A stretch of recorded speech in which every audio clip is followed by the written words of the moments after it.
இது வரைக்கும் சூப்பர்மேன் எத்தனையோ மக்களை காப்பாத்திருக்காரு, அதுலயும் கணக்கே இல்ல. அத பத்தி என்ன நினைக்கிறீங்க? நம்மள அப்படி நம்ப வைக்கிறான், அவ்வளவுதான்.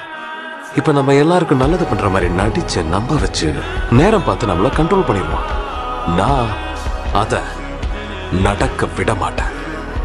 நீங்க விடுவீங்களா? உன்னோட ஒவ்வொரு முடிவும் ஒவ்வொரு செயலும் நீ யாருன்றத இந்த உலகத்துக்கு காட்டும்.